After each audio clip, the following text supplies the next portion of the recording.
자, 반갑습니다. 드디어 이제 이 영상을 만들고 올릴 때가 됐죠. 근데 이제 일전에 말씀을 드린 것처럼 총정리 영상의 어떤 방식을 조금 많이 바꿔봤어요. 그래서 그 전에가 이제 한글이었다면 이제 PPT 방식으로 조금 바꿔봤습니다. 어쨌든 그렇고요.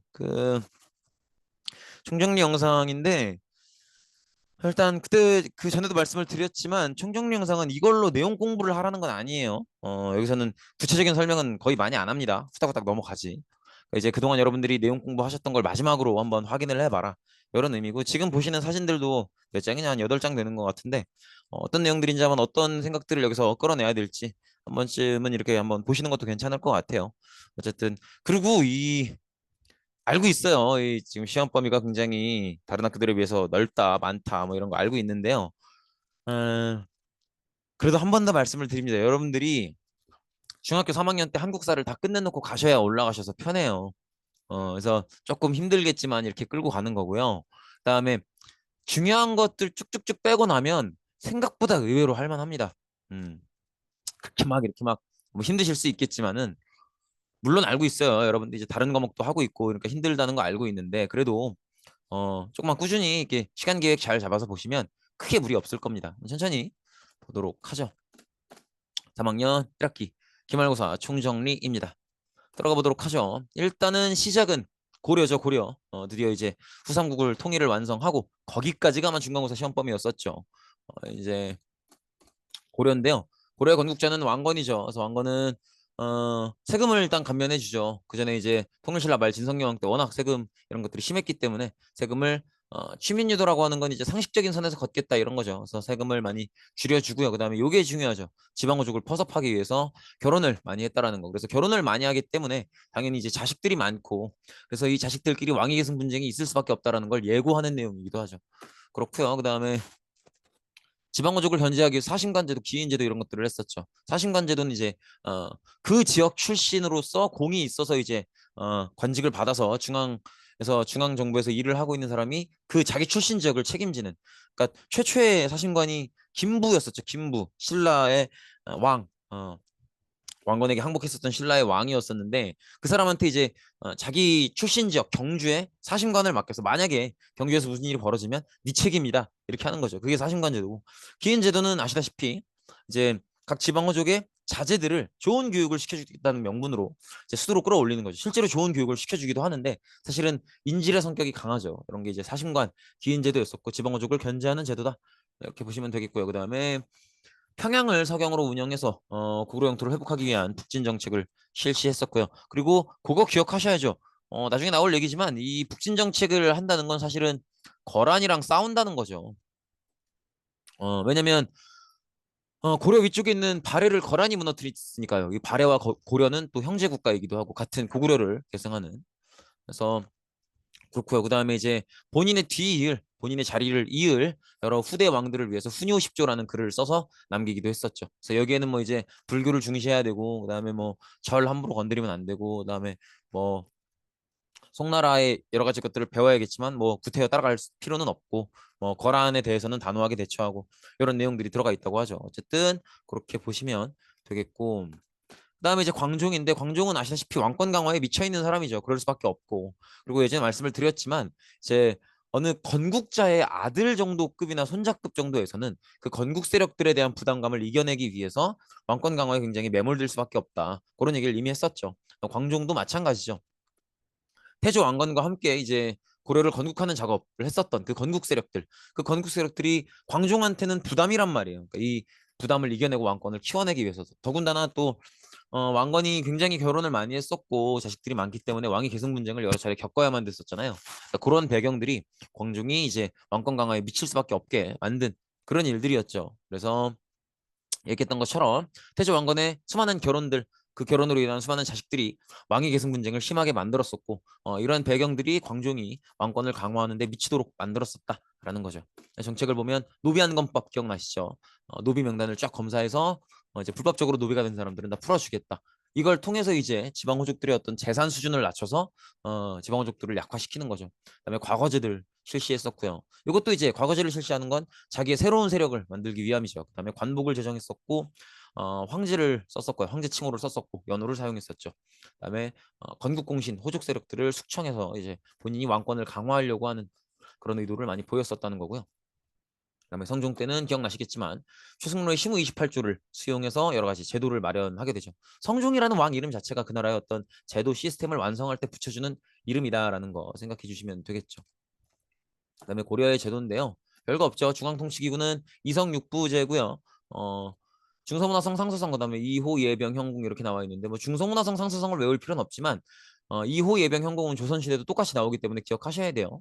어쨌든 그렇고요. 그다음에 고려만의 기구로 왕의 비서 역할을 하는 중치원 그다음에 어사대는 이제 관리의 비리를 감찰하죠. 나중에 조선시대 나오는 사헌부와 비슷한 역할을 하는 거죠. 그다음에 국가재정을 담당하는 삼사 그다음에 고려만의 회의기구로 이제 군사 관련 회의는 도병마사, 그다음에 일반 회의는 식목도감에서 했었다라는 거 정도를 기억하시면 되겠죠. 그다음에 지방제도로는 뭐 전국 5도 양계 이런 것들보다는 주연 속현을 봐주셔야죠. 그래서 전국의 모든 지역에 수령이 파견될 수가 없었다. 오히려 수령이 파견되지 못한 속현이 조금 더 많았다라는 거. 그다음에 향, 부곡, 소 이렇게 차별받는 특별구역이 있었다라는 거 정도 받으시면 되겠습니다. 그다음에 교육으로는 뭐 국자감 최고 교육기관이죠. 국자감이 있었고 그다음에 각 지방에 향교가 있었다. 이런 거 그냥 넘어가셔도 될 것 같아요. 그다음에 과거가 중요하죠. 과거는 묵과가 없었다는 거, 그다음에 승과가 있었다는 거 꼭 중요하게 기억을 해주시고요. 그다음에 금수저, 음서 기억나시죠? 꼭 기억해 주시면 되겠습니다. 그래서 음서 같은 경우에는 우리 아버지가 5품 이상의 되게 높은 관직자면 나는 과거 시험을 볼 필요가 없다. 이런 것들 기억하시면 되겠고 대외관계는 기본적으로 당시에 중국이었던 송나라가 많이 약했기 때문에 이제 어, 고려도 같이 이제 북방민족의 공격을 많이 받아야 됐던 거죠. 그래서 맨 처음에 고려를 공격해 왔던 게 거란족의 요나라죠. 당나라가 무너지면서 거란족이 요나라가 커졌고요. 또 송나라가 약했기 때문에 거란족, 뒤은 여진족, 몽골족까지 주르륵 여러 북방민족들이 활동을 했었던 그런 시기죠. 그리고 또 고려는 송나라와는 이제 송나라가 워낙 문화적으로는 발달해 있으니까 친하게 지냈고 또 같이 고구려를 계승하는 형제 국가인 발해를 멸망시켰던 거란과 충돌을 할 수밖에 없다. 그래서 앞전에 이제 태조 왕건이 평양을 서경으로 정해서 북진 정책을 할 때는 그 거란과 싸운다는 얘기다. 그런 얘기를 했었죠. 그렇게 보시면 되겠고요. 그다음에 거란에 대비해서 광군을 조직했는데 이거는 그냥 넘어가셔도 괜찮을 것 같아요. 그다음에 거란은 세 차례 침입해 오죠. 그래서 1차, 2차, 3차 키워드들 잘 잡아 두셔야 돼요. 1차 때는 서해의 외교 단판 강동 6주를 얻어냈고요. 2차 침입 때는 강주의 정변이 계기가 됐고 개경까지 함락을 당했었고 돌아가는 길에 양주가 활약을 했었고요. 그다음에 3차 침입 때는 강감찬이 귀지 대첩에서 막아냈었고요. 막아내고 나서는 이제 나성, 천리장성을 만들었었죠. 이 정도 기억하시면 되겠습니다.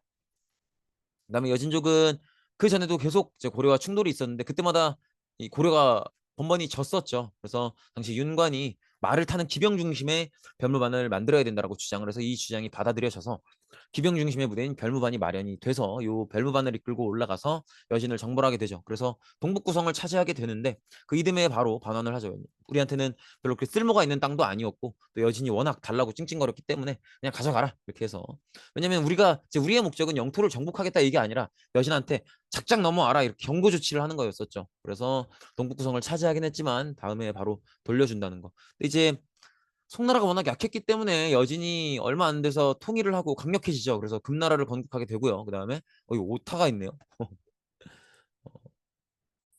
그래서 이제 여진이 통일을 이뤄내고 금나라를 건국하면서 강력해지죠. 그러면서 고려한테 이제 군신 관계를 요구해 오게 되는데요.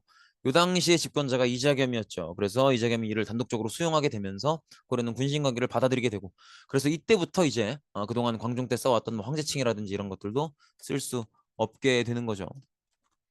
그리고 이제 고려의 일반적인 대외 정책을 보면 굉장히 개방적인 정책이고요. 그래서 여러 나라들과 적극적으로 교류하는 그런 모습을 볼 수 있고 그렇기 때문에 수도 개경에 여성강 하구의 병란도가 무역항으로 성장하는 그런 모습도 볼 수 있고 이때 이제 고려라는 이름이 지금의 우리의 영어 국호이기도 하죠. 코리아라는 이름으로 알려지게 됐었다라는 거죠. 그다음에 이제 이자겸과 묘청의 난인데요. 일단 원래 고려의 지배층은 건국 당시에는 지방호족 육두품이었었죠. 근데 그중에 지방호족이 공이 있느냐 없느냐로 나뉘는 거죠. 그래서 공이 있으면 이제 중앙 관직을 받아서 중앙 문벌 귀족화되고 이 가문들이 음서를 통해서 계속 이어가는 거죠. 근데 만약에 건국에 공이 없으면 그냥 지방의 항리로 남는 거죠. 그다음에 육두품들 출신들은 대부분이 이제 공부를 해서 광종 과거제 때부터 과거 시험을 통과해서 문벌 귀족화 되는 경우들이 많았고요. 그래서 얘들이 이제 지배층이 되었다가 결국에는 얘들 고려가 어느 정도 안정기에 들어가면 요 문벌 귀족들, 요 문벌 귀족들이 뭐가 되는 거예요? 고려의 지배층이 되는 거죠. 그래서 요 문벌 귀족들이 지배층이 되는 건데 이 문벌 귀족들의 대표격이 바로 이자겸이죠, 이자겸. 그래서 이 문벌 귀족이라고 하면은 일단은 뭐 과거에 이제 지방호족으로서 고려 건국에 공이 있어서 그 가문의 음서를 받았든 본인이 과거 시험을 통과했든 중앙에 관직이 있어야 이제 문벌 귀족이라고 볼 수 있는 건데 이 문벌 귀족이 되고 나면 어떻게 하려 그래요? 점점 더 그렇죠. 높은 가문이랑 결혼을 해서 더 강력한 귀족이 되려고 하죠. 그 끝판왕이 이제 왕과 결혼을 하는 건데 그 가장 대표적인 캐릭터가 바로 이자겸이라는 거죠. 그래서 이자겸은 예종, 인종 두 명한테 세 명의 딸을 시집 보내면서 이제 아주 이제 문벌 귀족의 아이콘처럼 됐고요. 특히나 인종한테는 두 명의 딸을 연달아 시집을 보내죠. 그래서 심지어 이제 인종의 외할아버지이자 장인인 아주 기형적인 그런 이제 가족 관계를 유지하는 입장이고요. 그래서 이렇다 보니까 이재겸의 권력이 지나치게 강화가 되죠. 그래서 이재겸을 인종이 통제하려고 하지만 이걸 알고 이재겸이 오히려 반란을 일으키죠. 그래서 이 이재겸의 반란을 겨우겨우 진압을 하게 되지만 이 진압 과정에서 막 궁궐도 불타고 어쨌든 왕실의 어떤 위엄, 위신이 어마어마하게 추락하게 되는 거죠. 그래서 인종은 이걸 개혁하려고 시도하죠. 이걸 개혁하려고 할 때 묘청, 정지상 이런 인물들이 지금 이런 일들이 벌어지는 게 개경이 기운이 쇠해서 그렇다. 그렇기 때문에 서경으로 옮겨야 된다. 이런 제안을 하죠. 이런 제안을 할 때는 기존의 수도인 개경이 땅의 기운이 다해서 그렇다. 이런 얘기를 하면서 무슨 얘기를 꺼내는 거예요? 풍수지리설 얘기를 또 꺼내는 거기도 하죠. 풍수지리설 얘기를 꺼내는 거이기도 하다라는 거. 어쨌든 평양으로 천도하기만 하면 다 잘 될 거기 때문에 여진을 정벌하고 뭐 황제칭도 다시 쓰고 연호도 사용하자 이런 얘기를 하죠. 근데 이걸 누가 반대하겠어요? 당연히 개경에 있는 문벌 귀족들이 반대하죠. 왕이었던 인종은 찬성했지만 개경의 문벌 귀족들이 반대하게 되고 그리고 묘청이 고집을 부리면서 묘청은 수도를 옮길 수 없다면 이 평양을 수도로 하는 새로운 나라를 세우겠다. 이러면서 이제 묘청의 난을 일으키는 거죠. 그리고 이걸 개경의 문벌 귀족이었던 김부식이 진압을 하게 되는 거죠. 그래서 이세겸의 난 묘청의 난의 의미는 이제 문벌 귀족들이 지배층으로서 제 역할을 못하고 있다라는 걸 상징한다는 거 꼭 같이 기억을 해주시면 되겠습니다. 문벌 귀족들은 이제 문신과 무신으로 나눈다면 문 쪽이라고 봐야겠죠. 근데 이제 문벌 귀족들이 제 역할을 못하고 있으니까 그 대안이 필요하겠죠. 그래서 이렇게 어, 문신에서 무신으로 정권이 넘어가는 게 이제 무신 정권이라고 보시면 되겠죠. 한번 천천히 보도록 하죠. 일단 기본적으로는 워낙 고려 사회가 무신에 대한 차별이 굉장히 심했었던 이제 그런 사회죠. 그래서 굉장히 무신 차별이 심했던 게 일단 기본적인 배경이 되고요. 그다음에 앞서 봤던 것처럼 이제 이자겸, 묘청 이런 사건들이 이자겸에 난 묘청에 난 이런 사건들이 이제 그동안의 지배층이었었던 문벌 귀족들이 제 역할을 못 하고 있구나. 문벌 귀족 중심의 사회가 흔들리고 있구나. 이런 걸 말해주는 거죠. 그래서 뭔가 대안 세력이 필요하다는 거죠. 그래서 여러분들 알고 계시다시피 보현은의 난 기억나시죠? 막 수염 뽑고 막 맞짱 떠보라 그러고 막 그 사건이 벌어지면서 결국 무신 집권이 벌어지게 되고요. 이제 무신들이 집권한 뒤에는 원래 무신들의 회의기구였던 중방에서 주로 업무 처리를 했었죠.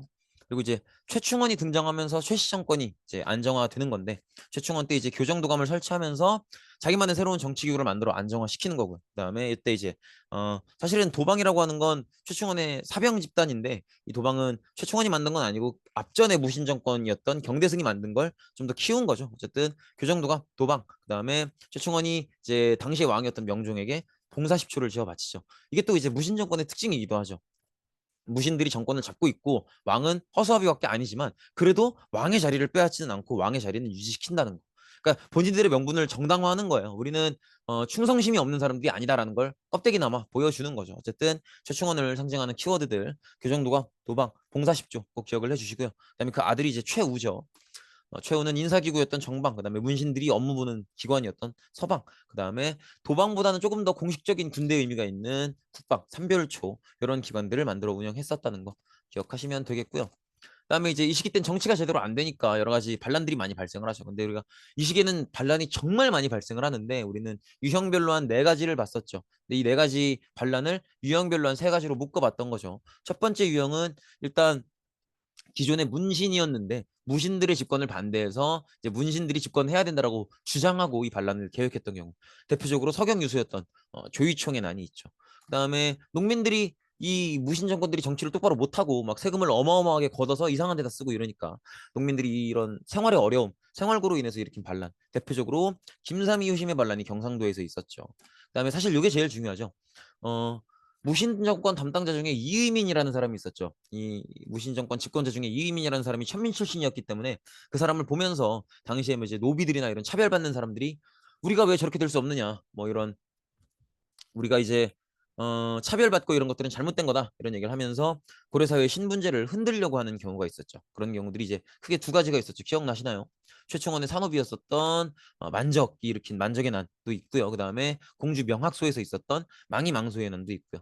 그래서 만적의 난은 최충원 개인 산업이가 일으킨 거기 때문에 또 개경에서 벌어진 그런 반란이기도 하죠. 그래서 공주 명학소에서의 망이망소의 난, 그다음에 개경에서 벌어진 최충원 개인 산업이었던 만적이 일으킨 만적의 난 이런 것들도 기억을 해주셔야겠죠. 그다음에 특히나 여기 소에 제가 이제 굵은 글씨체를 해놨는데요. 소 기억나시죠? 요게 향, 부곡, 소의 차별받았던 지역 사람들이죠. 그렇기 때문에 망이망소의 난이 이 신분제 사회를 흔들고자 하는 경우에 들어가는 거예요. 그래서 망이망소의 난, 공주 명학소, 그다음에 만적의 난, 개경 꼭 기억해 주시기 바랍니다. 그다음에 이제 목나라 몽골이 침략해 들어오게 되죠. 일단 먼저 생각할 건 이 당시가 무신 정권이었다라는 거 생각을 해주시고요. 몽골과의 찬반남은 이제 몽골족의 지배를 피해서 도망쳐 들어왔던 거란을 몽골족과 고려가 함께 공격을 했었던 거죠. 그래서 거란을 몰아내는데 이걸 이제 몽골은 자신들이 거란으로부터 고려를 살려줬다 이렇게 생각을 하죠. 그래서 몽골이 고려한테 굉장히 막대한 이런저런 곡물들을 요구하게 되고요. 고려는 이것만으로도 충분히 기분이 안 좋은 상태죠. 같이 싸운 건데 몽골이 마치 자기들이 살려둔 것처럼 얘기를 하니까. 그래서 몽골이 고려에 대해서 막대한 공물을 요구하고 있고 고려는 여기에 대해서 굉장히 불쾌한 입장인데 그러다 이런 사건이 터지는 거죠. 고려를 방문하고 나서 돌아가고 있었던 몽골 사신 저고요가 국경 근처에서 죽게 되죠. 이제 이게 이제 뭐 오해인지 뭔지 모르겠지만 어쨌든 어떤 스파크 포인트가 되면서 결국에는 이제 몽골이 고려를 침입해 들어오게 되죠. 그래서 처음에는 뭐 이제 이런저런 데서 나름대로 열심히 싸웁니다. 귀주성에서 박서가 맞아 싸워서 성을 지켜내기도 하고요. 나름대로 항전을 보여줍니다. 하지만 결국 개경을 포위당하고 강화를 체결하게 되죠. 그리고 몽골은 가루가치라고 하는 정치 간섭 기구를 설치한 뒤에 일단은 철수하게 됩니다. 그리고 당시 무신 정권은 이제 수도를 강화도로 옮기면서까지 끝까지 항전을 다짐하게 되죠. 왜 강화도로 옮기는지는 수업 시간에 얘기했었죠. 일단 너무 큰 섬이고 그다음에 해안가인데 수심이 얕고 뭐 그런 얘기들을 했었던 것 같아요. 그리고 요 시기에 이제 나름대로 뭐 김윤후 이런 분들이 이제 지금의 용인이죠. 처인부국에서 몽골 장수 사라타이를 죽이는 이런 성과를 내기도 하고요. 이런 모습들을 볼 수 있고 또 고려는 팔만대장경을 조판해서 나름대로 황전의 의지를 보이기도 하죠. 여기 이제 팔만대장경이죠. 그래서 이렇게 보시면 되겠고요.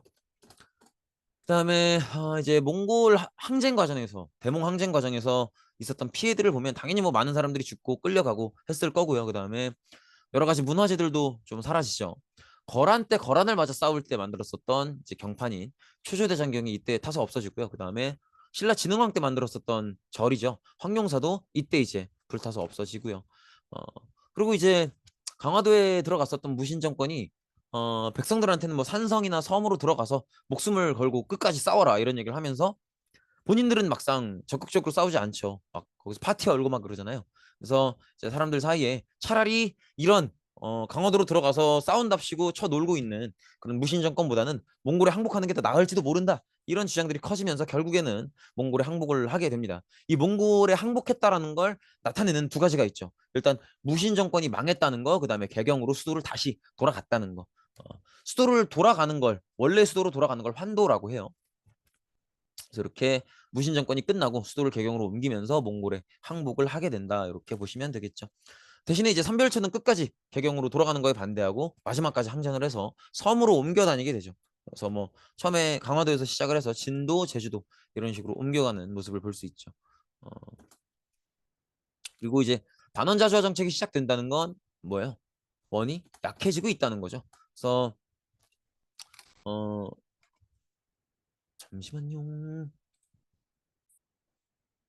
일단은 우리와 몽골족 이제 몽골족이 나라 이름을 원나라로 바꾸죠. 그래서 원나라와의 원나라 몽골족과 우리의 관계를 좀 보면 원나라는 이제 고려를 직접 지배하지는 않죠. 아마 기억나실 거예요. 이제 뭐 걔네의 뭐야 그 몽골족에서 있었던 뭐 왕위 계승 분쟁 이런 거예요. 이제 우리가 뭐 편을 들어주고 뭐 이러면서 어쨌든 중요한 건 원나라는 고려를 직접 지배하는 건 포기하게 되죠. 그리고 이제 정치를 간섭하는 뭐 다루가치 이런 걸 설치해서 정치를 간섭하는 그런 상황이 되고요. 그래서 그 간섭이 있었구나라는 걸 알 수 있는 게 이제 고려 왕은 무조건 원나라의 공주와 결혼을 한다. 이걸 부마국이라고 하죠. 이제 원나라 황제의 사위의 나라가 되는 거죠. 그래서 이런 모습도 볼 수 있고, 그다음에 고려의 세자는 원나라로 끌려가서 미리 교육을 받는 거죠. 그래서 이게 좀 인질의 의미도 있고요. 그다음에 앞으로 고려의 왕이 될 사람이니까 고려의 정치가 어떤 몽골의 좀 입맛에 맞게 굴러갈 수 있게끔 미리 교육을 시키는 그런 모습들도 볼 수가 있고요. 그죠?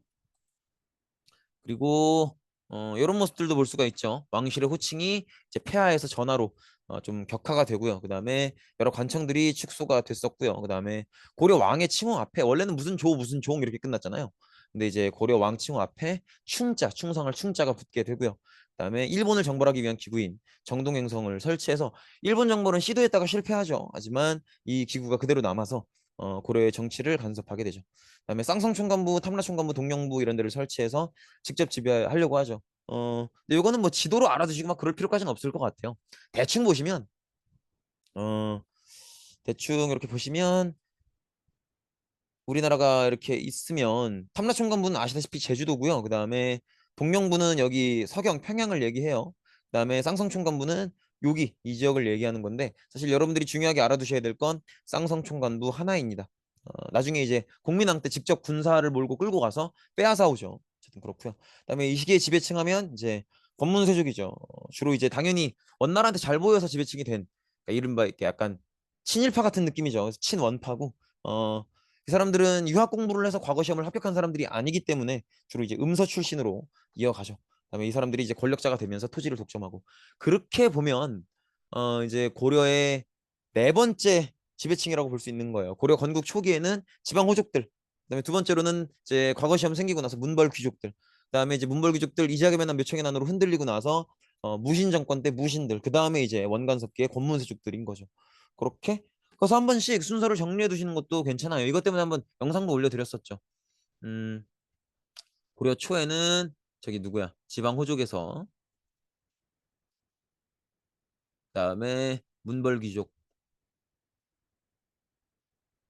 그다음에 중간에 무신 정변이 있으면서 무신, 그다음에 이제 권문세족으로 내려오는 거라는 거 정도의 순서는 기억해 두시면 좋을 것 같아요. 각각의 계기는 이제 건국, 그다음에 과거제, 무신 정변, 그다음에 원간섭 이렇게가 되겠죠. 이 정도 받으시면 될 것 같아요. 그 다음에 이제 반원자주화 정책이 시작되는데 어느 왕 때부터라고 이거 아셔야 돼요. 어느 왕 때부터인지 충자를 빼는 왕 공민왕이죠. 그래서 왕의 칭호에 충자를 빼도 될 정도로 이제 원이 약화됐다는 의미고요. 그래서 몽골의 풍습을 금지하고 당연히 사실은 몽골의 풍습을 금지하는 것도 중요한데 반원자주 정책의 핵심은 친원파 권문세족을 몰아내는 거예요. 그래서 얘들을 몰아내기 위해서 성균관이라는 교육기관 기억나시죠? 그 국자감이 이제 유학 교육에 좀 더 집중해서 발전하는 게 성균관이에요. 여기서 신진 사대부들을 육성하면서 이제 권문세족을 제거하려고 노력을 하게 되고요. 그다음에 정동행성을 축소하게 되죠. 그다음에 아까 얘기했던 것처럼 쌍성총관부를 직접 공격해서 빼앗아 오게 되고요. 그다음에 신돈이 이제 권문세족을 제거하기 위해서 전민변정도감 기억나시죠? 이렇게 불법으로 빼앗긴 땅이나 아니면 불법으로 노비가 된 시민들을 다 돌려 해방시키거나 땅을 되찾도록 하는 그래서 권문세족의 재산을 약화시키는 그런 방식으로 권문세족을 제거했던 거죠. 그래서 이 시기에 이제 홍건적 왜구들이 막 침입해 들어오면서 어려움을 겪고 또 권문세족이 반발을 하긴 하지만 그래도 그래서 최종적으로는 실패라고 봐야겠지만 상당한 성과가 있었다라는 거. 그래서 권문세족도 상당히 많이 약화가 되고요. 그다음에 신진사대부도 상당히 많이 올라오는 그런 계기가 됐었다. 신진사대부가 성장하는 계기가 됐었다라는 거 생각을 해주시면 되겠습니다. 그 다음에 이제 고려를 멸망하는 단계인데요. 신진사대부들이 이제 권문세족을 몰아내면서 새로운 세력이 되는 거죠. 다섯 번째 지배층이라고 보시면 될 것 같아요. 그래서 공민왕이 반원자주화 정책을 통해서 성균관을 통해서 키워낸 인물들이 신진사대부들이고요. 보통 과거 시험을 통해서 합격을 하죠. 그리고 권문세족과는 대립을 하고요. 그다음에 당연히 원을 멀리하고 명을 가까이 하는데 이거는 이제 당시가 원나라가 무너져 가고 명나라가 원나라를 교체하는 그런 시기여서도이지만 이제 이 신진사대부들은 기본적으로 뭐를 공부해요? 기본적으로 성리학을 공부하는 사람들이란 말이에요. 유교 성리학을 공부하는 사람들이에요. 그러다 보니까 이 유교 성리학을 만들어낸 한족들의 나라, 한족들의 나라인 명나라를 조금 더 따르게 되는 거죠. 두 가지 이유가 다 있다는 거. 원나라가 무너지고 명나라가 성장하는 시기이기도 하고 이 신진사대부가 유교, 성리학을 공부하고 있는데 이 유교 성리학을 만든 게 한족이고 그 한족들의 나라가 명나라기 때문에 또 명나라를 가까이 하는 거다라는 걸 봐두시면 되겠죠. 그다음에 이 시기 아까 얘기했던 것처럼 홍건적 왜구가 침입을 해오고 이걸 막아내면서 이제 뭐 최영, 이성계 같은 신흥무인 세력이 성장을 하게 되는 거죠. 뭐 또 이제 최무선이 화포를 만들어서 이제 외국가 더 이상 아예 육지로 쳐들어오지 못하게끔 막았던 것도 좀 중요하고요. 그다음에 바귀의 쓰시마 토벌 이런 것들도 쓰시마는 대마도죠. 왜구들의 본거지라고 하는 이런 것들도 중요하다고 볼 수 있겠죠. 정치가 이제 변화하기 시작합니다. 신진사대부와 신흥무인 세력이 점점점 힘을 합치게 되고요.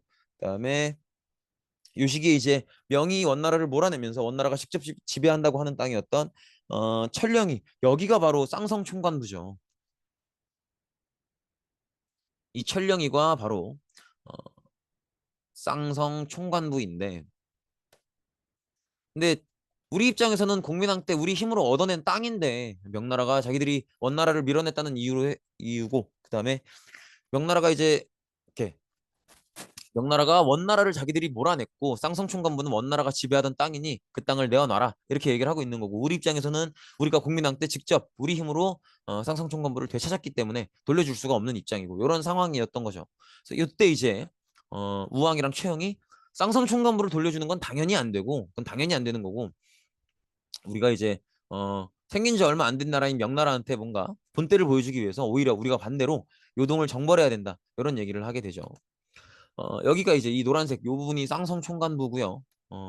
여기를 그때 수복을 했던 건데 되찾았던 건데 국민왕 때 되찾았던 건데 근데 이제 명나라가 이 땅을 돌려달라고 하는 거죠. 그래서 우왕과 최영이 그건 당연히 안 되고 오히려 명나라한테 본때를 보여줘야 된다라고 하면서 요동을 정벌시키려고 하는 거죠. 근데 이걸 이제 이성계가 반대하게 되고요.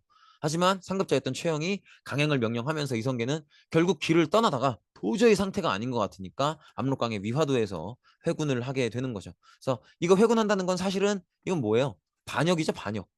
그래서 최영과 우왕의 명령을 따르지 않은 거기 때문에 반역이 되는데 돌아와서 최영을 제거하면서 고려의 실권을 장악하게 되죠. 그리고 이때 또 신진사대부가 분열을 일으키게 되죠. 온건파는 잘못된 부분만 기억을 하자 고려 왕조는 유지해도 되지 않느냐라는 입장이었고 그다음에 이색, 정몽주 이런 인물들이 대표적이고요. 그다음에 급진파는 고려 왕조는 더 이상 희망이 없다. 아예 고려를 무너뜨리고 새 왕조를 개창해야 된다. 그게 고려든 새로운 왕조든 그 안에 백성들이 결국 백성은 같은 사람들이잖아요. 그러니까 그 사람들이 얼마나 더 행복할 수 있느냐가 중요한 거다. 근데 그런 기준에서 봤을 때 고려는 더 이상 희망이 없다. 우리는 조선이라는 새로운 나라를 만들어야 된다라고 주장하는 게 급진파였고 대표적인 인물이 정도전, 조준 이런 인물들이 있는데 조준까지는 뭐 됐고요. 정도전을 중요하게 기억해 주시면 되겠죠. 그래서 결국에는 이제 신흥무인 세력이었던 이성계와 급진파, 신진사대부였던 정도전이 힘을 합쳐서 조선을 건국하게 되는 거죠. 어, 그다음에 고려의 문화를 보면 뭐 이런저런 내용들이 사실 본 영상에는 많이 나오는데 여기서는 우리 시험 준비를 위해서는 불교 문화의 변화만 조금 보시면 될 것 같아요. 이제 고려 불교는 기본적으로 경전을 중요시 여기는 교종과 경전을 읽지 않아도 좋다. 고민만 많이 하면 된다라고 하는 참선 위주의 선종, 수행만 많이 하면 된다고 하는 참선 위주의 선종이 갈등을 벌이고 있었는데 고려 초에는 지방호족이 주 이제 지배층이니까 주로 선종이 먼저 인기가 있었죠. 근데 이제 광종 때 과거제가 실시가 되고 분벌 귀족들이 이제 생기면서 이 사람들은 글과 친하죠. 그러면서 경전을 중요시하는 교종이 인기가 생겼죠. 그러면서 교종과 선종의 대립 분위기가 본격화되고요. 이때 이제 본인이 왕자 출신이죠. 의천대사가 이제 교정 중심 선종 통합을 시도하는 교관 겸수를 얘기하게 됩니다. 그 전에 균여 스님께서 교정 선종을 통합하려는 시도도 있긴 있었는데 이거는 그냥 가볍게 읽고 넘어가시고 중요한 건 이제 의천대사가 이제 교정 중심으로 선종을 통합하려고 하는 시도가 있었다라는 거. 그다음에 그걸 교관 겸수라고 한다는 거. 그다음에 이분은 이제 요 통합 시도의 결과판이라고 할 수 있는 천태종이라는 새로운 종파를 개창하기도 했었다.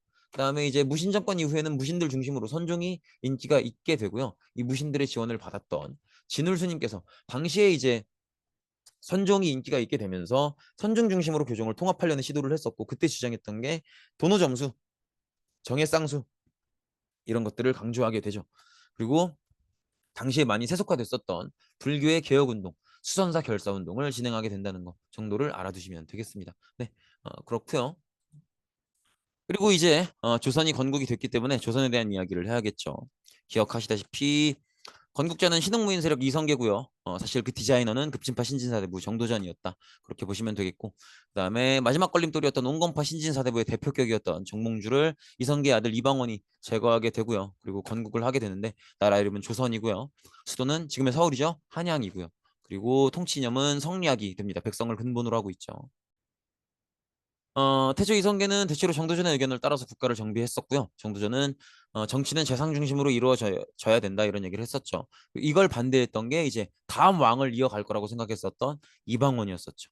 그렇게 보시면 되겠고, 그다음에 이 이방원이 이제 처음에 정도전이 이성계한테 이방원한테 왕의 자리를 물려주면 안 된다라고 하죠. 그래서 여기에 반발을 일으켜서 이방원이 두 차례 왕제의 난을 일으키고 본인이 왕으로 올라가게 되죠. 그리고 이제 태종 이방원으로 올라가게 되는 거고요. 태종 이방원은 왕권을 강화하기 위해서 이제 뭐 우리가 반복해서 봤었던 그 현상이 벌어지는 거죠. 건국자의 아들 정도가 건국공신을 많이 죽여놓고 왕권을 강화하려고 집중하는 모습들. 그래서 여기서 이방원도 즉위 전에 두 차례의 왕자에 난해서 많은 건국공신들을 죽였었고요. 그다음에 즉위한 뒤에는 사병 폐지, 그다음에 호패법을 통해서 인구를 파악하는 이런 제도를 통해서 왕권을 강화하려고 했었다라는 거고요. 그다음에 이제 세종은 정치적으로는 집현전이라고 하는 학문기관을 설치하죠. 그다음에 그래서 이제 굉장히 학문 연구에 집중하는 모습을 많이 보여주고요. 그다음에 이제 훈민정음을 반포하고요. 그다음에 이게 한글이죠. 그다음에 사군육진을 개척해서 지금 지도에 보이시죠? 사군육진을 개척해서 오늘날의 한국 영토를 완성했다. 지금 우리나라 헌법이 얘기하는 영토가 딱 이거예요. 어, 왜냐하면 우리나라 헌법상에선 북한을 국가로 인정하지 않고 있기 때문에 지금 헌법이 얘기하는 한반도와 그 부속 도서라고 하는데 그 한반도가 딱 저기까지를 얘기하는 거예요. 압록강과 두만강. 그렇게 봐주시면 되겠고, 그 다음에 세조가 이제 개유정난을 통해서 단종을 몰아내고 즉위하죠. 요때 이제 동아시아의 안보 불안이 있었죠. 기억나시죠? 이제 명나라와 몽골족이 막 서로 이제 경쟁하는데 당시에 명나라 황제가 몽골족에 납치된 적이 있을 정도로 안보가 불안했고, 그래서 그걸 보고 있었던 수양대군이 이렇게 단종이라는 어린 왕이 이렇게 집현전 출신 재상들한테 흔들리고 있어서는 안 된다. 능력 있고 확신 있는 왕이 올라가서 이 불안한 안보를 대책을 세워야 된다. 그다음에 군사제도를 정비해야 된다. 이런 생각을 가지고 본인이 개유정난을 일으켜서 단종을 몰아내고 왕으로 올라갔던 거죠. 그래서 군사제도를 정비를 했고요. 기억나시죠? 군사제도를 정비하게 됐고요. 그다음에 단종을 쥐고 흔들었던 재상들이 다 집현전 출신이었기 때문에 이 세종 때 만들었던 집현전을 혁파하게 되는 거죠. 그다음에 직전법, 그래서 직전법을 실시하게 되죠. 그다음에 요거 잠시만요. 요거 제가 이제 한 번에 기말 내용을 다 다루다 보니까 앞전에 놓치고 갔는데 요것도 기억하셔야죠. 직전법 이전에 그 건국 직전에 과전법 있었던 거 기억나시죠? 그것도 잊으시면 안 돼요. 건국 조선 건국 이 글씨가 왜 이렇게 써지지?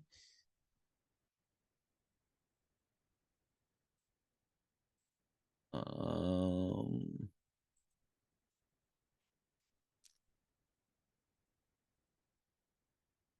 건국 직전에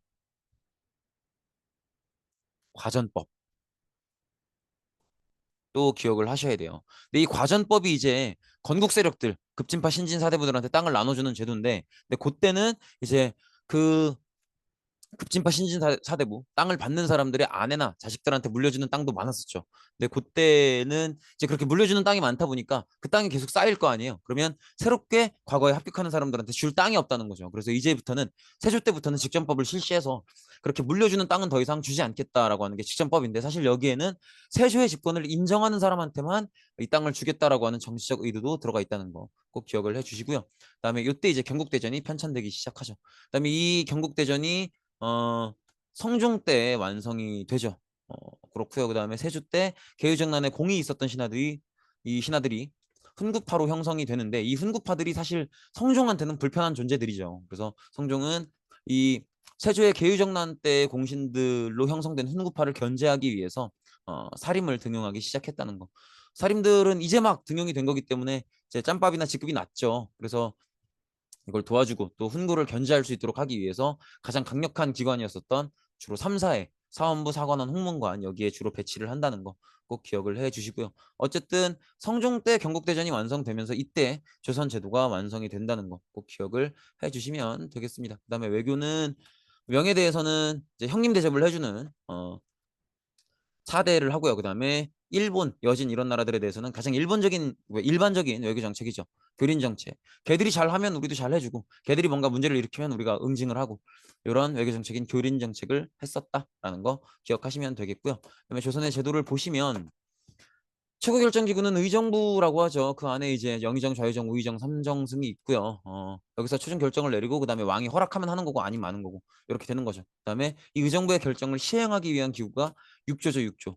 이거 기억나셔야 돼요. 2조는 인사, 호조는 재정, 형조는 사법, 예조는 예식, 병조는 군사 국방, 공조는 시설 건축. 꼭 기억하셔야 됩니다. 그다음에 3사는 언론기구죠. 옳고 그름을 따지는 언론기구고요. 사원부, 사관원, 홍문관 이렇게 있죠. 사원부는 관료들의 비리를 감찰하고요. 사관원은 왕한테 이제 간쟁, 잔소리를 하는 그런 기관이고, 홍문관은 학문 연구 기관인데 기억하시다시피 세종 때 이미 집현전이라는 학문 연구 기관이 설치가 됐었죠. 근데 그 집현전 출신의 재상들이 이제 단종을 막 쥐고 흔들면서 이걸 안 좋게 봤던 수양대군이 개유정난을 일으켜서 세조로 집권을 한 거기 때문에 세조 때는 집현전을 안 좋게 보고 폐지했었죠.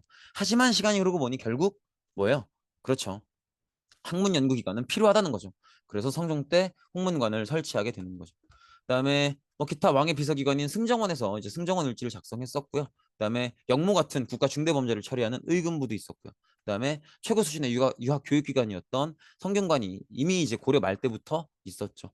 이 정도 보시면 되겠고, 그다음에 지방제도는 전국이 팔도라는 거. 그다음에 가장 중요한 건 역시 모든 군현의 수령이 파견된 게 이제 주현, 속현으로 나뉘어서 속현에 파견이 안 됐던 고려와 가장 큰 차이점이다. 이렇게 보실 수 있겠고, 그다음에 수령은 파견되기 때문에 그 지역을 잘 모르죠. 그래서 그 지역에 오래 살면서 수령을 도와주는 게 향리죠, 향리.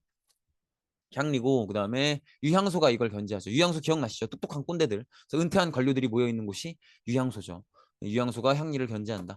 그다음에 군사제도로는 뭐 다른 것보다는 이게 제일 중요해요.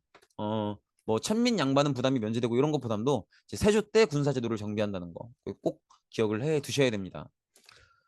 그렇고 그다음에 교육은 뭐 이렇게 초등 수준의 사립교육기관이었던 서당이 있고요. 그다음에 서울에 동서남북 네 군데에 있는 중등교육기관이었고 국립이었던 사법학당이 있고 각 지방에 역시 나라가 운영하는 향교라는 중등교육기관이 있고요.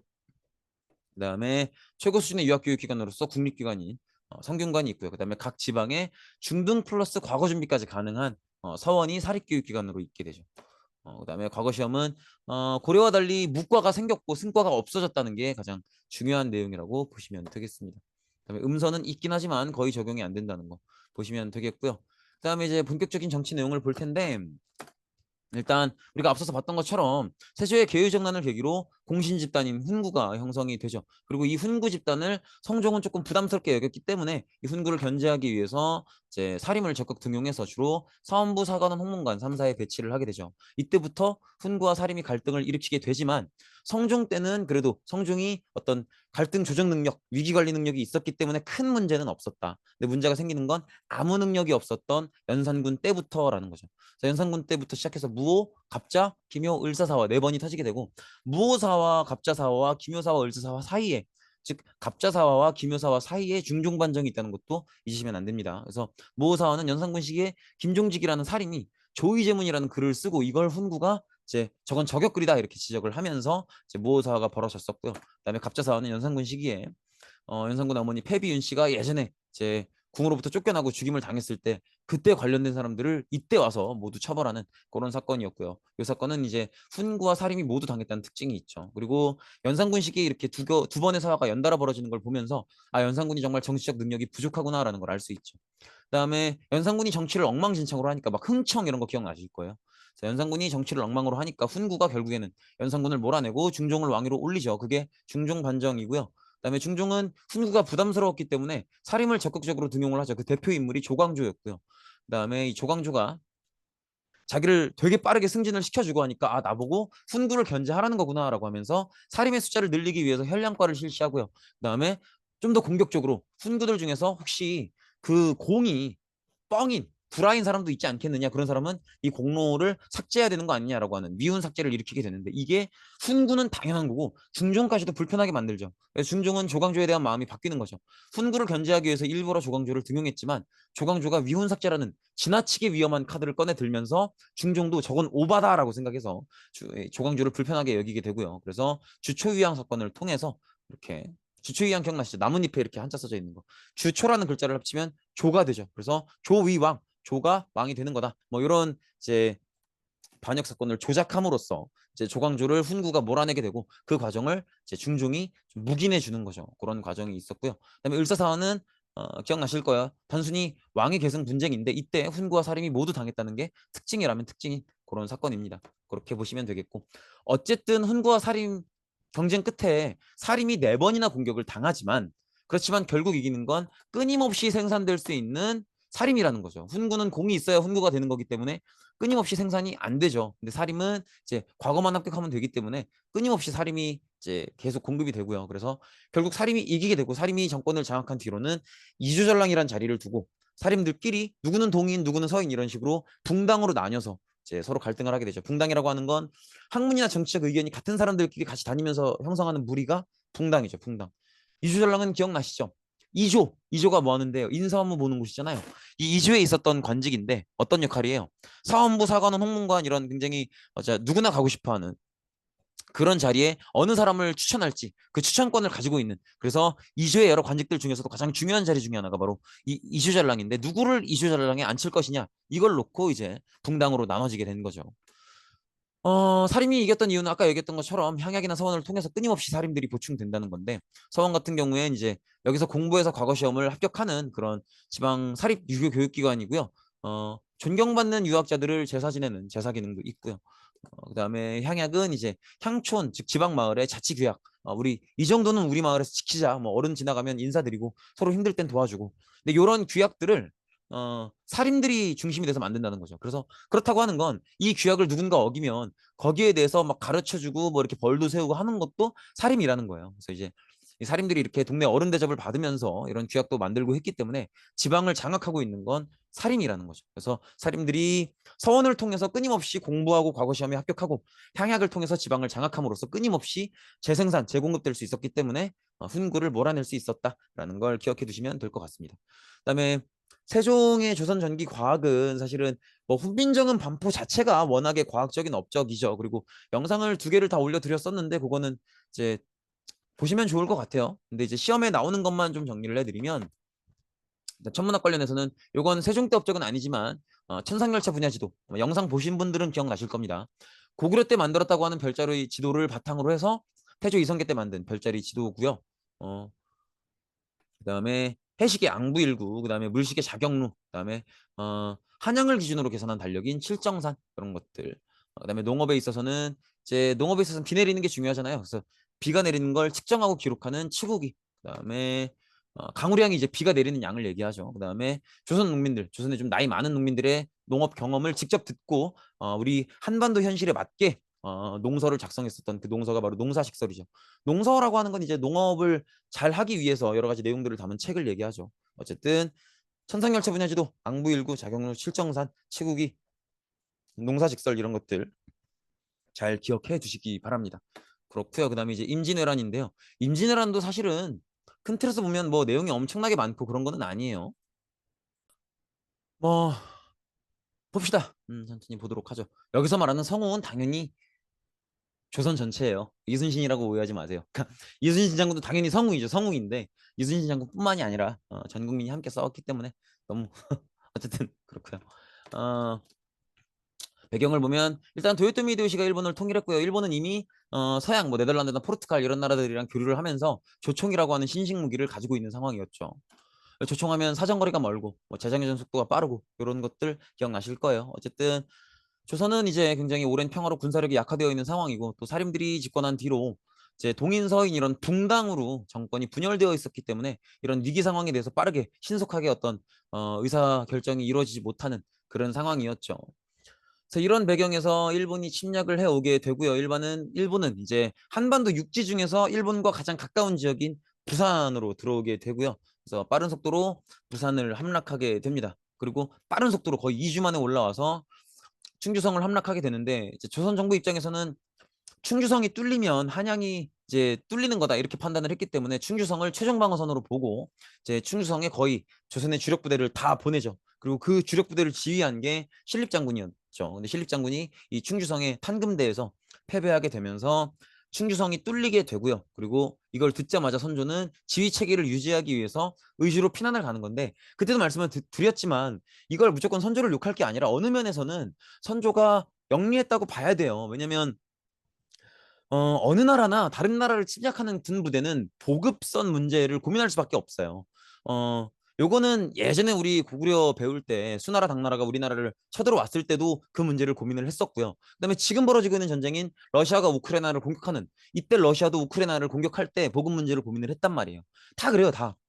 그러니까 선조가 생각할 때는 일본군도 임진왜란을 일으키고 조선을 침략해 올 때 뭐를 고민할 수밖에 없게 일본이 어떤 문제를 고민할 수밖에 없을 거다라고 예상을 하는 거야. 바로 식량 문제, 보급 문제죠. 그래서 선조 생각에는 일본은 반드시 보급 문제의 어려움을 겪을 가능성이 높기 때문에 내가 빨리 피해 있고 지휘 체계만 오랫동안 유지하고 하면 전쟁을 조금 힘들겠지만 길게 끌고 나가면 얼마든지 이길 수 있는 전쟁이라고 봤던 거죠.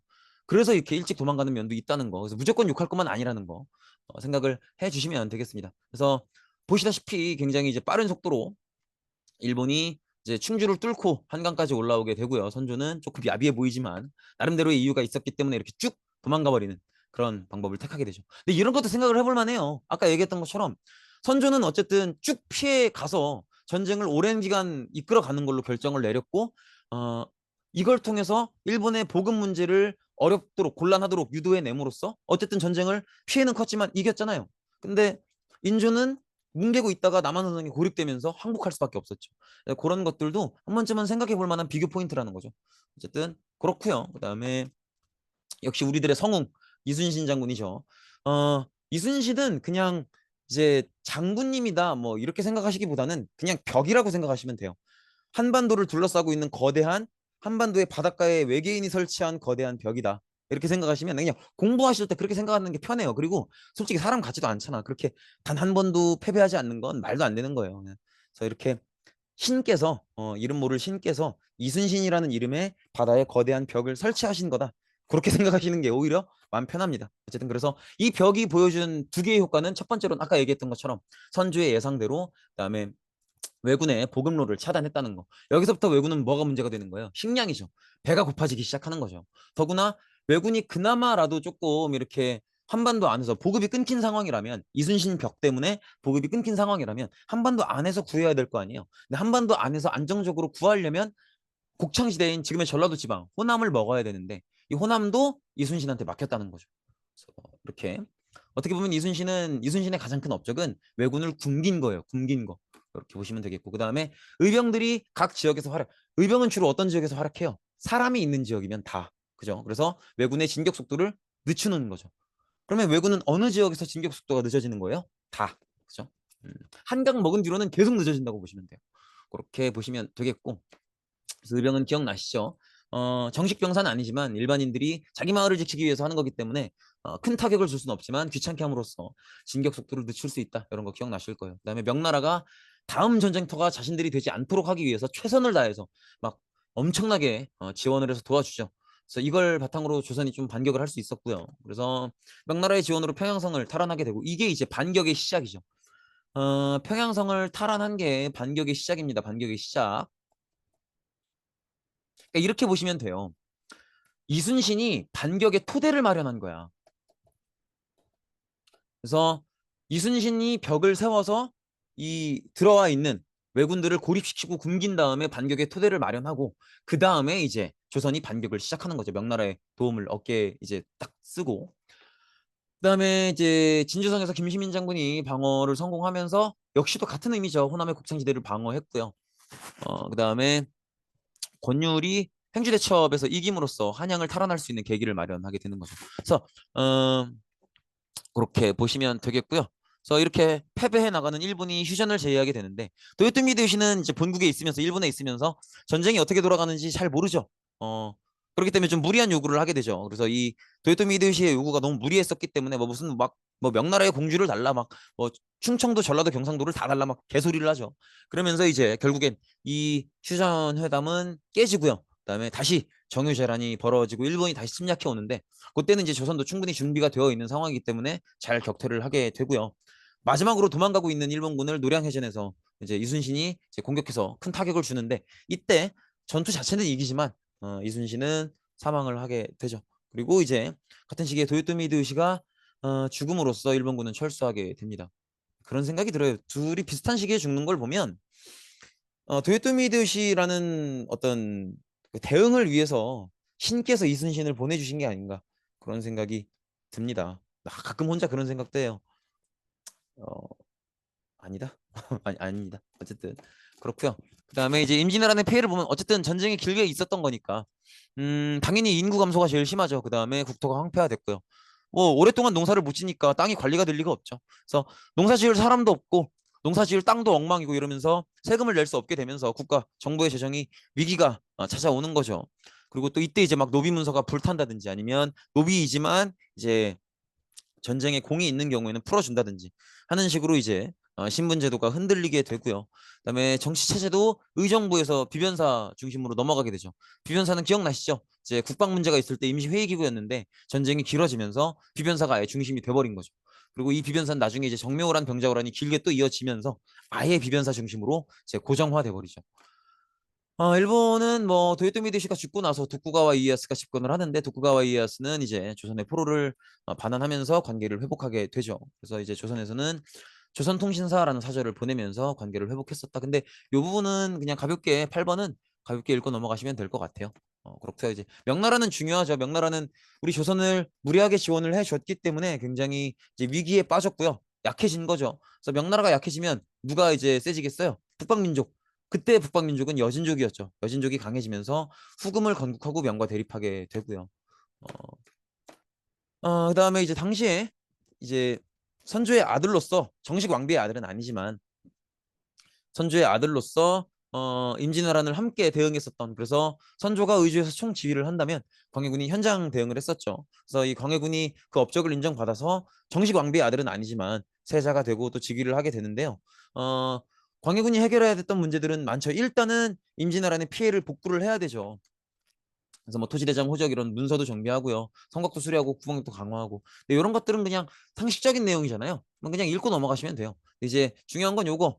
허준한테 동의보감을 쓰도록 해서 이 동의보감으로 이제 당시에 많은 환자들, 부상자들을 치료하려고 노력을 하죠. 그다음에 이제 외교가 문제가 되는 거죠. 왜냐면 명나라가 우리를 도와줬는데 명나라는 이제 무너져 간단 말이에요. 그다음에 후금은 이제 세져 가고 있고 그럼 누구랑 친하게 지내야 되는가? 이게 이제 고민인 거죠. 그때 이제 광해군은 적당히 중립 외교를 했던 거죠. 그래서 아마 기억나실 거예요. 그 사르후 전쟁 때 이제 막 군대를 이제 명나라가 우리한테 도와달라고 하죠. 후금의 공격을 받고 있다고 도와달라고 하는데 그러면 후금을 상대로 싸워야 되는 거 아니야? 근데 그때 이제 그렇게 하죠. 싸우는 척 하다가 항복하고 요거 아마 기억나실 거예요. 그런 식으로 중립 외교를 했었는데 이걸 싫어하는 사람이 있죠. 그게 바로 서인 세력이죠. 붕당 중에 서인 세력들이 이제 광해군의 중립 외교에 불만이 있죠. 명예에 대한 배신이고 명예에 대해서 우리는 성리학 국가이기 때문에 반드시 명예에 대해서 의리를 지켜야 된다. 이런 주장을 하면서 광해군의 어떤 중립 외교 정책에 불만을 표시하게 되고요. 그다음에 또 광해군은 본인이 정식 왕비의 아들이 아니고 더군다나 어, 아버지 왕 선조의 정식 왕비였었던 그러니까 이제 인목대비가 계시고 그 아들인 영창대군이 있기 때문에 그러니까 원래 법도대로라면 왕위의 자리를 물려받아야 될 영창대군이 있기 때문에 본인의 왕의 자리를 불안하게 느낄 수밖에 없죠. 그래서 영창대군을 죽이고 자신의 새어머니였던 인목대비를 폐위하게 되는데 이런 것들이 다 어떤 광해군을 몰아내는 명분이 되죠. 명나라에 대한 의리도 지키지 않았고 새어머니지만 어머니를 쫓아내고 또 자기 뭐 배다른 동생이지만 동생을 죽임으로써 가족에 대한 윤리도 지키지 못했다라고 하면서 서인 세력이 광해군을 결국 몰아내게 됩니다. 그래서 서인 세력이 광해군을 몰아내면서 인조 반정이 벌어지고요. 그다음에 인조가 즉위하게 되는데 당연히 서인들이 이제 정권의 중심에 올라서게 되겠죠. 그러면서 명나라에 대한 의리를 지켜야 된다라는 주장을 했던 사람이니까 명과 친하게 지내고 후금을 멀리하는 그런 외교 정책을 하는데 이게 이제 후금 입장에서는 불안할 수밖에 없죠. 늘 말씀드리는 것처럼 북방 민족은 중국을 목적으로 한단 말이에요. 근데 이제 여기 있는 서인들이 이 명나라와 친하게 지내버리면 그러면 후금 입장에서는 어떻게 느껴지겠어요? 자신들이 명나라를 공격할 때 조선의 서인 세력들이 자신들의 뒤통수를 공격할지도 모른다 이런 생각을 하겠죠. 그래서 이걸 예방하기 위해서 미리 막기 위해서 후금이 이제 조선을 공격해오는 그게 정묘호란인 거죠. 그래서 이괄의 난을 계기로 이괄의 난은 기억 나시려나? 이제 후금이 침략하는 이제 명분인데 이걸은 인조반정 때 공이 있었는데 자기 공만큼 대접을 못 받는다고 생각해서 반란을 일으켰던 인물이 이괄의 난이었죠. 어쨌든 이걸 계기로 후금이 침략해오는 게 정묘호란이었고요. 그래서 후금도 조선을 다 완전히 정복하고 지배할 생각은 아니었기 때문에 이제 형제 관계를 맺고 돌아가게 되는 거죠. 그다음에 병자호란은 이렇게 어, 후금이 나라 이름을 청으로 바꾸죠. 근데 이제 후금이 나라 이름을 청으로 바꿨다는 건 후금이 이제 그냥 여진족의 나라가 아니라 여진족을 중심으로 주변 민족을 지배하겠다 이런 의미를 가진 거기 때문에 조선에 대해서도 조선을 완전히 지배하겠다 이런 건 아니지만 관계의 성격을 바꾸자는 거죠. 군신 관계를 요구하게 되죠. 이 요구에 대해서 조선은 받아들이자 말자 안 받아들이면 싸워야 되고 받아들이면 신하가 돼야 되고 여기서 이제 논쟁이 좀 있다가 결국 끝까지 싸우자고 하는 척화파가 이기게 되면서 싸우게 되고요. 이때 이제 인조가 가족들은 강화도로 보내놓고 본인은 남한산성으로 들어가서 맞서 싸우다가 결국에는 고립돼서 항복을 하게 되죠. 이게 제 삼전도의 굴욕이었죠. 어, 그리고 나중에 이제 효종 때 우리가 청나라한테 복수를 해야 된다, 북벌을 해야 된다, 북쪽을 정벌해야 된다 이런 주장은 있었지만 될 리가 없죠. 그래서 북벌로는 그냥 계획만 있었던 거다. 그렇게 봐두시면 되겠고요. 그 다음에 여기서는 이제 분당정치, 예속논쟁, 환국정치 여기서는 요 정도만 보시면 돼요. 얘기를 드렸었지만 인조 효종 시기에는 붕당 간에 서로 존중하는 그리고 토론과 협의를 통해 정치하는 붕당 정치가 그 틀이 지켜지다가 현종 때 예속 논쟁 기억나시죠? 효종이 돌아가시고 나서 현종이 즉위하는 거죠. 근데 이제 당시에 효종의 어머니, 현종의 할머니께서 살아 계신 거죠. 그래서 효종이 돌아가실 때, 효종 아내가 돌아가셨을 때, 현종의 할머니, 효종의 어머니인 자의대비는 상복을 얼마나 입어야 되는가, 몇 개월을 입어야 되는가, 이걸 가지고 논쟁을 했던 건데, 그죠? 근데 이제 이게 한 번은 서인이 이기고 한 번은 상대 세력이었던 남인이 이기는데 그게 중요한 게 아니라 여기서 이제 갈등이 심해졌다는 거죠. 그래서 이 갈등이 점점점 심해지면서 숙종 시기에는 환국정치, 즉 특정 붕당이 정권을 독점하고 어떤 사건이 벌어져서 그 붕당이 다 밀려나면 다른 붕당이 또 정권을 독점하고 다 밀어내고 그 붕당 아니면 다른 붕당은 한 명도 없고 이런 갈등이 극도로 심해지는 그런 상황이 왔었다라는 거 기억해 주시면 되겠습니다. 그리고 요걸 어떻게 해서든 화해해 보려고 하는 게 탕평 정책이죠. 그래서 갈등 중인 극단적인 갈등을 해서 환국 정치까지 가버린 그런 이 붕당 간의 정치 세력의 갈등을 어떻게 해서든 화해를 시도하는 게 탕평 정책이고요. 처음에는 숙종 때 처음 실시하지만 잘 안 되죠. 그리고 영조, 정조 때 본격화됩니다. 영조는 탕평 정치를 위해서 일단은 뭐 이쪽 붕당이든 저쪽 붕당이든 좀 자기 말을 잘 듣고 무난무난한 좀 온건한 그런 사람들을 데려다가 저렇게 탕평파로 육성을 하면서 어쨌든 이 정당 저 정당 이 붕당 저 붕당 다 등용을 한 거니까요. 그런 식으로 탕평 정치를 하고요. 그다음에 최초의 붕당이 나눠졌던 원인이 됐었던 이조의 그 중요한 자리 추천해 주는 자리 이주전랑의 권한을 약화시키죠. 그다음에 서원을 정리했는데 기억나시죠? 이제 서원에서 계속 후배들이 올라오니까 이 붕당의 서원, 저 붕당의 서원에서 이 붕당의 후배들, 저 붕당의 후배들이 계속 올라오니까 싸움이 이어지는 거 아니냐라고 하면서 서원을 정리하게 되죠. 근데 이 서원 정리는 서원을 싹 다 없앴다는 건 아니에요. 많이 없앴다는 거지. 그래도 여전히 남아 있어요. 그다음에 백성을 위한 정치로는 이제 세금을 감면해주는 균역법 기억나실 거예요. 이제 그 세금 중에서 원래 군대를 간다고 하면 군대 가서 훈련을 받고 이래야 되는데 대신에 이제 군대 가서 훈련을 받는 대신에 군포라는 옷감을 내죠. 근데 그게 두 필이었는데 한 필로 줄어드는 거죠. 어쨌든 뭐 그런 자세한 내용을 기억하기보다는 세금을 줄여줬고요. 그다음에 이제 경국대전이 나온 지 너무 오래됐으니까 속대전이라는 법전도 새롭게 만들게 되고요. 그다음에 백과사전, 동국문헌 비고라고 하는 백과사전도 편찬하게 되는데 그거보다는 속대전이 조금 더 중요합니다. 속대전만큼은 법전이니까 꼭 기억을 해주세요. 그렇게 보시면 되겠죠. 그다음에 정조 때는 이제 모든 정치 세력을 이게 이제 영조랑 조금 다른 거예요. 영조는 모든 붕당에서 자기 말을 잘 듣는 애들만 불러 모아왔잖아요. 근데 정조는 자기 말을 안 들어도 이 붕당 저 붕당 다 불러 모으는 거예요. 그래서 자기한테 반대하면 논쟁하고 그 논쟁에서 이기고 이런 식으로 한평 정치를 했다는 거고요. 그다음에 학문을 굉장히 중요시 여겼기 때문에 학문 연구 기관이었던 규장각을 설치하게 됩니다. 학문 연구기관이었던 귀장각을 설치하게 되고요. 여기서 이제 서얼을 등용하게 됩니다. 서얼 기억나시죠? 첩의 아들을 서자, 얼자 이렇게 해서 서얼이라고 해요. 첩이 평민이면 서자고 첩이 천민이면 얼자인데 어쨌든 이때부터 이제 그래서 사실 서얼에 대한 차별이 조금씩 약간 약해지는 거죠.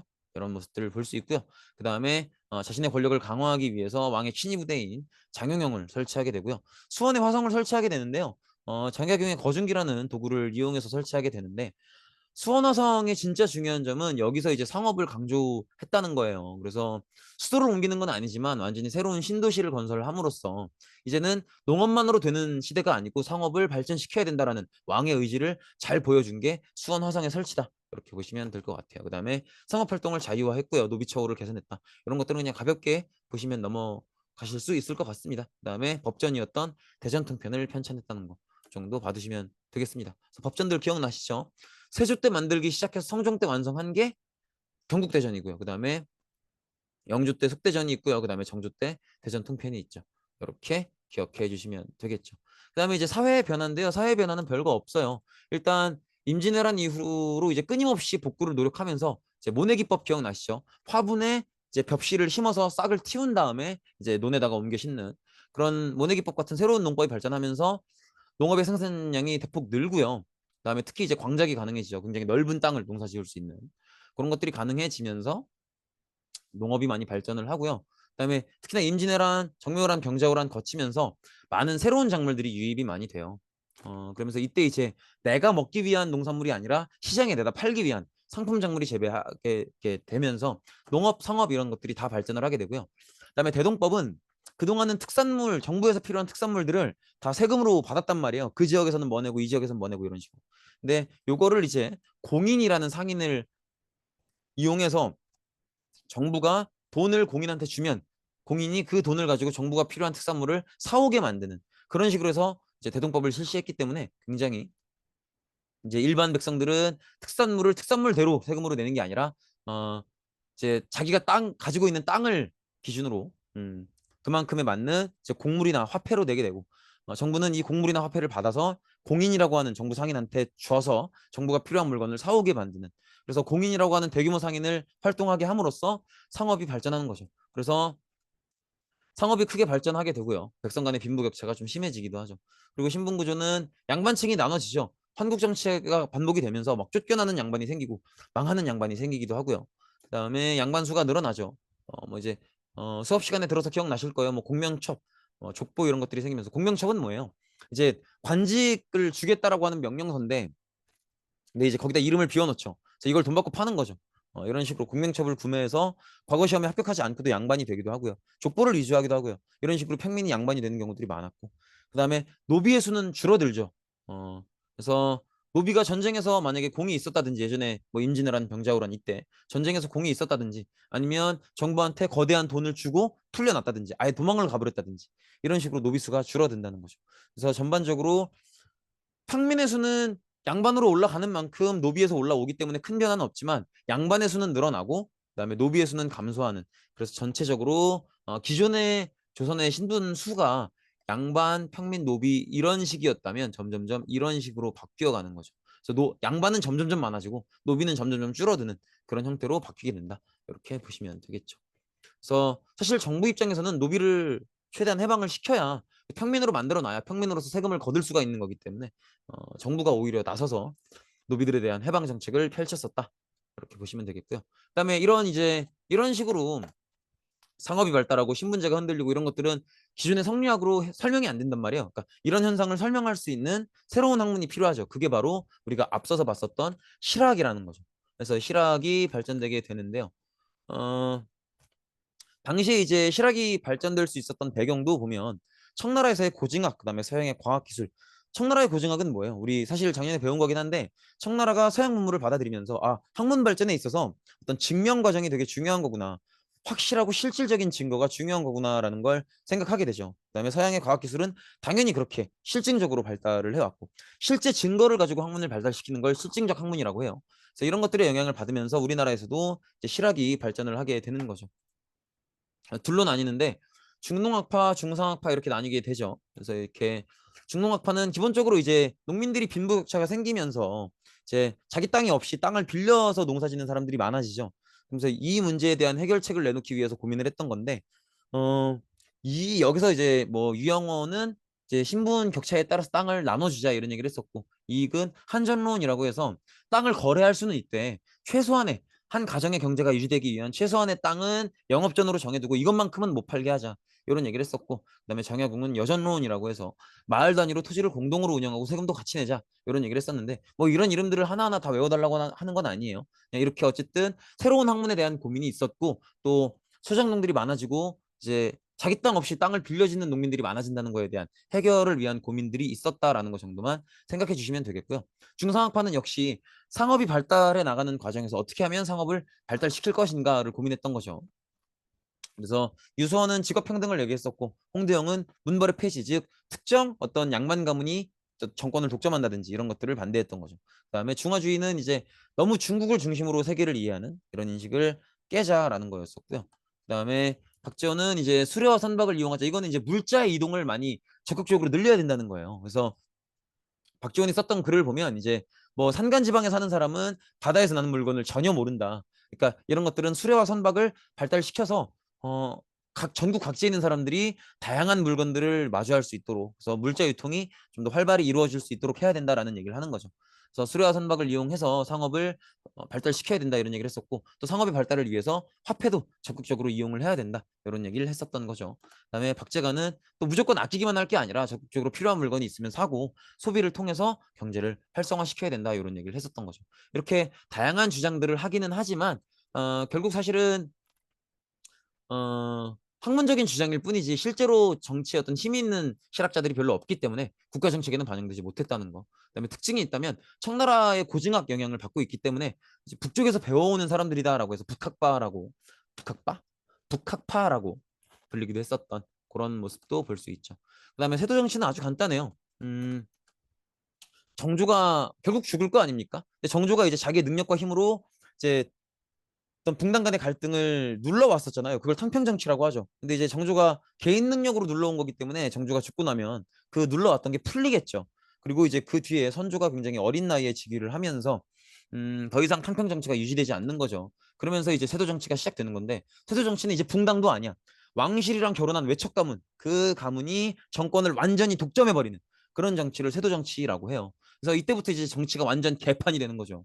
그래서 당연히 이제 세도 정치는 정치의 중심이 비변사이기 때문에 비변사를 장악하고요. 그다음에 굉장히 세금을 많이 수취하는데, 이게 왜 이렇게 되냐면 보통 이 시대에 한 자리 차지하려면 이 세도 가문한테 뒷돈을 주고 들어온단 말이에요. 그러면 뒷돈을 주고 한 자리를 차지했으면 그 자리에서 백성들한테 더 뜯어내야 나도 남는 게 있지. 그러다 보니까 세금이 무리하게 많이 거치게 되는 거죠. 이런 식으로 막 정치 기강이 엉망진창이 되고요. 그러다 보니까 이제 많은 각종 밀란들이 발생하는 그런 상황을 볼 수 있고요. 이 밀란에 대해서는 2학기 때부터 볼 예정입니다. 네, 여기까지 해서 3학년 1학기 기말고사 총정리를 마치겠습니다. 고생 많으셨습니다.